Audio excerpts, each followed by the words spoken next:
तो पूरी तरह प्रेशर में जो हमें नजर आया कि शायद पहला ओवर हमारे लिए था, लेकिन बाकी 19 ओवर बहुत हद तक हम समझते हैं कि इंडिया ने अपने आप को कम बैक भी किया जब उनकी बैक टू बैक विकेट्स भी निकली उसके बावजूद भी। लेकिन शायकीन क्रिकेट जो हैं वो इस मैच का इंतजार कर रहे थे जब फैसला हो गया। तो अब उसके बाद फिर क्या सिचुएशन हुई है, चलें इस्लामाबाद वफाकी दारुल-हुकूमत से शुरू कर लेते हैं। आप साथ रहिएगा जुल्करनैन, आपसे मजीद मैच के हवाले से, टीम के हवाले से बात करते हैं। अमरीन, इस्लामाबाद के लोग बड़ी स्क्रीन पर मैच का आज एहतमाम कर रहे थे।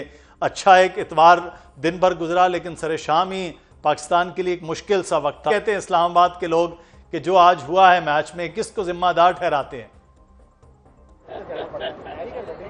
देखिए जी, सबसे पहले तो मैं यहाँ पर शायकीन क्रिकेट को देखकर मेरा दिल चाह रहा है मैं खुद ही रो लूँ, क्योंकि इतनी डिसअपॉइंटमेंट यहाँ पर देखने को मिली है। इतना तैयार होकर आए थे शायकीन, यहाँ पर बड़ी स्क्रीन लगाई गई, सिर्फ यहाँ पर नहीं इस्लामाबाद में मुतअद्दिद मकामात पर बड़ी स्क्रीन का जो इंतज़ाम था वो किया गया। क्यों? क्योंकि सिर्फ शायकीन क्रिकेट इस बड़े टाकरे को देखने के लिए इंतज़ार कर रहे थे और चेयरमैन पीसीबी को सराह रहे थे कि जिन्होंने इतनी काविशों के बाद जो पॉलिटिक्स थी और तमाम चीज़ों को साइड पर रखे एक बिल आखिर ये टाकरा हुआ। लेकिन हुआ क्या? एट दी एंड वही हुआ जिसका डर था। हारना था, लेकिन शायकीन क्रिकेट भी यही कह रहे हैं कि अगर हारना था तो थोड़ा सा खेल के हार जाते। इतना बुरा तरीके से हारना तो जाहिर सी बात है शायकीन क्रिकेट की आंखों में आंसू ही हैं। और जब मैंने उनसे बात करने की कोशिश की तो वो कहते हैं मैडम बस कर जाएं, अभी भी कुछ रह गया क्या बोलने को? क्योंकि जिस वक्त हमने मैच स्टार्ट किया था तो मैच का जो मोमेंटम था वो कुछ और ही था। हम लोग ऐसा फील कर रहे थे और यहाँ पर जो हूटिंग हो रही थी, इवन बैंड बाजे वाले यहाँ पर मौजूद थे। एक एक बॉल पर हमारी जो है वो बैंड बाजे वालों ने जमकर बैंड बजाए हैं। लेकिन उसके बाद जिस तरह से फिर इंडिया ने पाकिस्तानी टीम की बैंड बजाई है वो मंजर दीदनी था। लोगों की आंखों में आंसू थे लिटरली, और लोग यहाँ से फिर एक एक करके घर वापस लौटना शुरू हो गए। जिस तरह से आगा जी ने पहले ओवर में खिलाड़ी को आउट किया है तो वो मंजर भी दीदनी था। तब भी जो है वो ढोल की थाप पर लोगों ने यहाँ पर बाकायदा भंगड़े डाले। लेकिन उसके बाद जिस तरह से हमारी बैटिंग लाइन कोलैप्स हुई है, शायकीन क्रिकेट ने तो यही कहा है मुझे कि आइंदा के बाद हमने जो है वो देखने ही नहीं आना पाकिस्तान का मैच, क्योंकि इतनी ज्यादा डिसअपॉइंटमेंट देखने को मिली। ये पाकिस्तानी क्रिकेट फैन के जो है वो सूरत हाल ये होती है कि हमने नहीं देखना होता, लेकिन फिर आ जाते हैं। और अब हमें ये उम्मीद है कि सुपर हिट के बाद फिर पाकिस्तान सेमीफाइनल के लिए जब क्वालिफाई करेगा तो फिर पाकिस्तान और इंडिया का कहीं ना कहीं मैच होगा। फिर पाकिस्तानी इकट्ठे होंगे लाहौर, कराची, इस्लामाबाद, मुल्तान, फैसलाबाद और कोलंबो, जहां पर फिर एक बार फिर उम्मीद के साथ आएंगे। लाहौर की सूरत हाल जान लेते हैं, लाहौरी जो हैं वो क्या कहते हैं। नाज़रीन, एक चीज़ होती है हारना और एक होता है बुरी तरह से हारना। तो हार जीत जो है वो खेल का हिस्सा है, लेकिन पाकिस्तान आज बहुत ही बुरी तरह से हारा है। बहुत बुरी तरह से हारने के बाद लाहौरी क्या कहते हैं वकार, कि जो आज सोचा था वो हो नहीं पाया। देखें जी, लाहौरी जो हैं ये जिंदा दिल जाने माने जाती हैं, लेकिन अगर आज के मैच की बात की जाए तो लिटरली मैंने छोटे छोटे बच्चों की आंखों में आंसू देखे हैं। मैंने उन लोगों की आंखों में आंसू देखे हैं जिन्होंने साल साल क्रिकेट देखना बंद कर दी थी, लेकिन सिर्फ इसलिए वो मैच देख रहे थे कि आज इस उम्मीद के साथ मैच देखेंगे कि आज पाकिस्तान इंडिया को हरा देगा। लेकिन रिवायत बरकरार रखी पाकिस्तान की क्रिकेट टीम ने। ख़ास तौर पर शायकीन क्रिकेट का गुस्सा, उनका मुतालबा बिल्कुल जायज़ है कि सिलेक्शन कमेटी के ऊपर बहुत बड़े सवालात उठ रहे हैं। शादाब खान को किस बेस पर वापस टीम में रखा गया है? इब्रार अहमद की बॉलिंग आप देख लें किस अंदाज में उन्होंने बॉलिंग की है। ओवरऑल अगर बात की जाए तो इंडिया की टीम ने बहुत अच्छे अंदाज में बैटिंग की है। शुरू में उनकी विकेट गिरी है, अभिषेक को आउट किया, लेकिन उसके बाद में जिस तरह से उनके बैट्समैन ने, अकेले बैट्समैन ने 77 स्कोर बनाया और पाकिस्तान का टॉप ऑर्डर 6 पाकिस्तान के बल्लेबाज उतना स्कोर नहीं कर पाए। तो इस पे तो अप्रिशिएट करना चाहिए इंडियन जो क्रिकेटर्स हैं। लेकिन जो शायकीन क्रिकेट हैं, आप जानते हैं कि जिंदा दिलाने लाहौर बड़े खुले दिल से वेलकम भी करते हैं और हर फेस्टिवल को अच्छे अंदाज में इंजॉय भी करते हैं।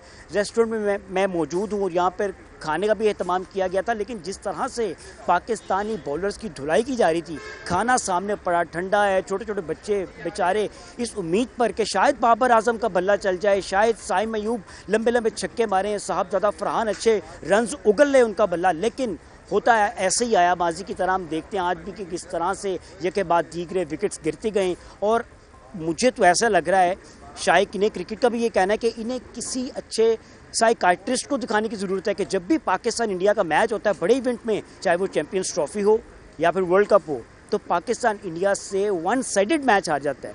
तो इसके ऊपर शायकीन क्रिकेट जो हैं वो खासे मायूस और परेशान दिखाई दे रहे हैं। और बहुत से ऐसे जो क्रिकेट लवर्स हैं वो ये कसम खा के गए हैं कि आज के बाद हम पाकिस्तान का कोई मैच नहीं देखेंगे। लेकिन आपकी बात बिल्कुल ठीक है कि जैसे ही फिर पाकिस्तान 1-2 मैचेस जीतेगा तो उसके बाद दोबारा वो पाकिस्तान का मैच देखेंगे। बस ये है कि हम जो कह रहे हैं ना तुम बदले ना हम बदले, बस मामला ये है।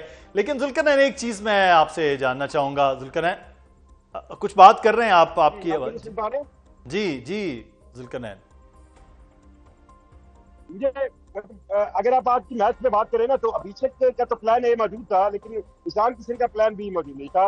और फिर आप देखिए, अगर आपने हार्दिक पांड्या का प्लान ए रखा हुआ था तो आपको ये भी पता होना चाहिए कि अगर हमारी बॉलिंग इस काबिल है कि हमने 200 नहीं होने दिया, क्योंकि आज एक टाइम पे ऐसा लग रहा था कि इंडियन टीम तारीख में सबसे ज्यादा बार 48वीं बार जो है 200 का हिस्सा क्रॉस करेगी। लेकिन वो हम नहीं कर पाए। तो आपको एक दूसरी साइड भी देखनी चाहिए कि हमारी बैटिंग कहाँ पर खड़ी है, और हमारी बैटिंग के अंदर हम मतलब अब मैं नाम नहीं लूंगा, फिर ये लगता है कि शायद हम किसी पर्टिकुलर बंदे की बात कर रहे हैं। नहीं, आज तो आप नाम भी ले सकते हैं। देखिए आज आप नाम भी ले, आप किसका नाम नहीं लेंगे? नहीं, आप साइम को बहुत अच्छी बॉल पड़ी, वो आउट हो गया। लेकिन साइम के जिस बॉल पे छक्का था, वो बॉल जिस तरह से उसने खेला है वो भी कोई शॉट नहीं था, और उसकी अगली ही बॉल पे वो आउट हुए। फरहान को शॉर्ट पिच उन्होंने स्टार्ट में दिया। सलमान अली आगा कप्तान होते हुए जिस तरह से क्रॉस खेलते हुए आउट हुए हैं, वो सबके सामने था कि ये क्या है। बाबर आजम, फिर वही बाबर आजम की जो बैटिंग थी वो, उस पर तो सवालिया निशान है ही।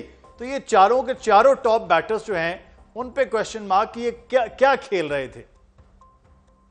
मैं आपको बताऊं, यही चीज कल जब प्रेस कॉन्फ्रेंस हुई है, प्री मैच प्रेस कॉन्फ्रेंस के अंदर जब सलमान अली आगा से सवाल हुए तो उन्होंने कहा कि जी जो टॉप 4 बैटर है, टॉप 4 पोजीशन है, यानी दोनों ओपनर 1 डाउन और 2 डाउन, इसको तो आप सोचिएगा ना हम छेड़े।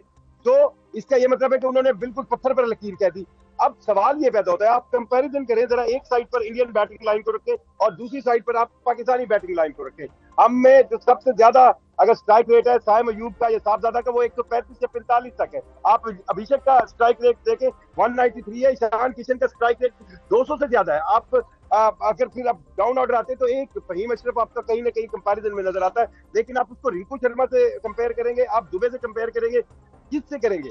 तो कंपैरिजन ऑफ द 11 जो है वो आपकी समझ में नहीं आती। और फिर जो फादर इन लॉ साइंस है पाकिस्तानी टीम में, जो सुसरों का किरदार है, जो सुसर हमें टकरे हुए हैं। अब आज की बॉलिंग के अंदर शदाब को देखें, शदाब ने क्या किया है, शदाब ने एक ओवर किस तरह किया, और वो बैटर है या बॉलर है, ये भी डिसाइड करना पड़ेगा। वो तो एक हमने जो है ना वो एक बहुत लंबी चौड़ी लिस्ट तैयार की हुई है कि जनाब हमारे सारे ऑलराउंडर्स हैं, और ऑलराउंडर्स के साथ हम गए और जो स्पेशलिस्ट बैट्समैन थे उन्होंने क्या किया, एक बड़ी लंबी फहरिस्त है।